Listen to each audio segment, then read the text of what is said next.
So much fun. Feel like little zombies? If you like urban fantasy, this is what we're going to be discussing. So for everybody watching, get ready, by the way.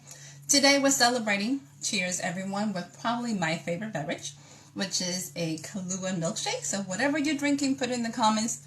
I'll be checking it out. I want to know what you guys are celebrating with. It is a Friday night, so salute everyone. Let's have a drink. Cheers, cheers.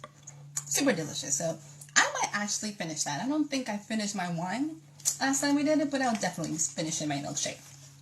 So Plague Unleashed. So we're going to be doing chapter 7, and I have some hellos for people joining us. Hello, hello. Continue to come in. Put some comments if you have questions. So chapter 7. So this is urban fantasy from the eyes of Isis. Takes place in Texarkana. So basically it is modern time with magic. In this book right now, we're joining Isis 8 months after she got hired as desk intern. So she's 8 months in the job, a lot better. So anybody who was like, why is Isis sucking in book 1? Well, she was new. She didn't believe in the supernatural world. All that fun stuff. So now here we are. And remember, I'm not a professional narrator, so be nice to me. But if you have any questions, I will kind of stop and kind of fill you in how we're doing so far. And in the meantime, let's do this. So chapter 7. A ride from Bobby Ferguson Park was quick and uneventful.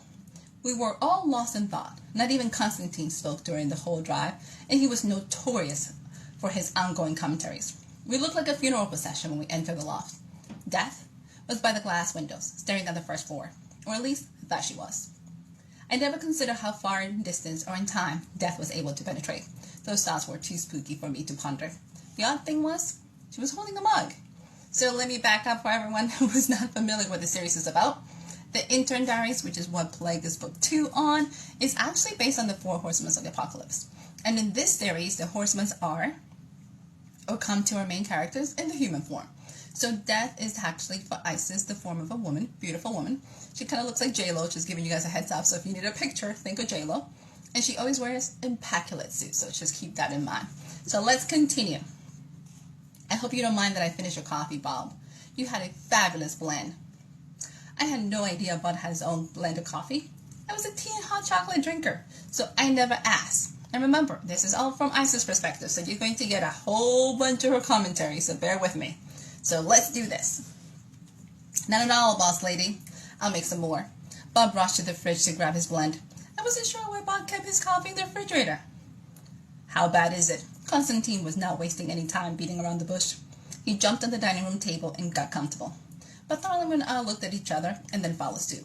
We each took a chair on the far side of the table so we could see everyone better. So fun part about this chapter is you kind of get to meet all the key characters. You get to see Death, Constantine, remember, 5-dozen-year-old talking cat, Isis, intern for North America, Bartholomew, boy genius, and by the way, Death happens to be the guardian, and Bob, who happens to be Isis' best friend. So here we go. So they're all in the living room, and this is how everything went down. So, oops. If it's any consolation, he wasn't a walking dead. Death took one more sip of her coffee and placed the mug on the kitchen island. She turned to face the rest of us, waiting for the information to register. Does that mean we don't have a zombie problem? That's a good thing, right? Bartholomew was optimistic, but by the look of Death's face, we were in trouble. My dear, it's worse. He wasn't dead, but he wasn't human. Whatever happened to him somehow fragmented his consciousness. Death had turned back around to face the glass again. Death. What happened to his soul? Constantine said the words very softly, almost afraid to ask. It's gone. Gone? Not again. Is someone stealing souls again? How is that possible? He was moving around. I wasn't in any mood for dealing for any more angry witches. Not really stolen. More like not truly connected. Death turned around. Let me explain. This might be an oversimplification, so bear with me. When a human being dies, the mind and the soul merge into one, and they transcend the body. They become part of the higher consciousness. The mind grounds the soul to the world, while the soul waits for Nirvana. Hence the reason we can transport them for the next stage. In the case of this boy, his mind was gone. There was nothing there to direct the soul in the process, so the soul just vanish from existence. Is that what happens to people when they're in a vegetable state? Bob asked from the kitchen counter as he poured Death more coffee. He handed Death her mug. Thank you, Bob. Not really. In the vegetable stage, the soul and mind are still fully conscious while the body is the one not reacting. The process is still the same. In this case, something had altered the process and created an abnormal condition I can't explain. So here's the reality for you guys that's still going, what is she talking about? Remember, we're in the business of transferring souls. We're in the soul business, and Death's main job is to take the soul wherever you think you're going. So when that happens, we got a problem. The fact that Death couldn't explain what was even more scary than anything else. Just to confirm, you don't have the soul? Constantine asked. Death shook her head. That was the reason she was upset. A soul was lost, and there was no way for us to find it. We were in some serious trouble. How many more are there?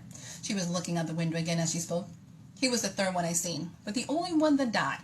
I volunteered the information since nobody else was going to do it. Complicated.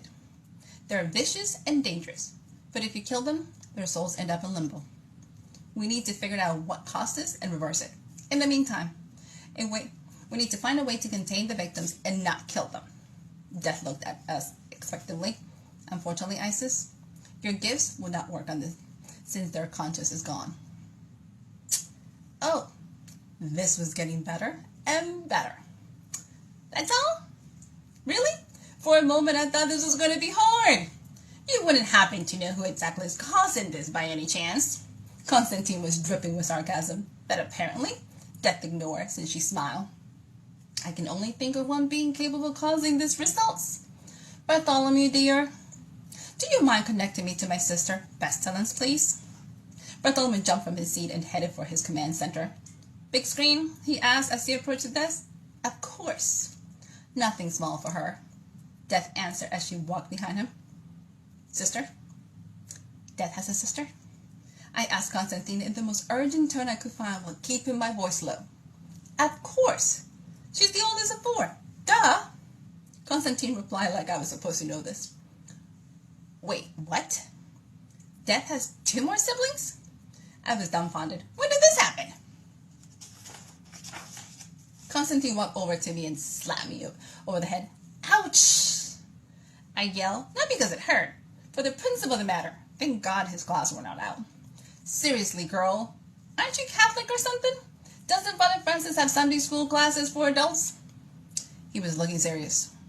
I was a Catholic, but probably not a very good one by the looks of it. He was looking serious. I'm so lost. Constantine, just tell me. I wasn't too proud to ask. You heard the book of Revelation. Last one in the Bible? Ring a bell?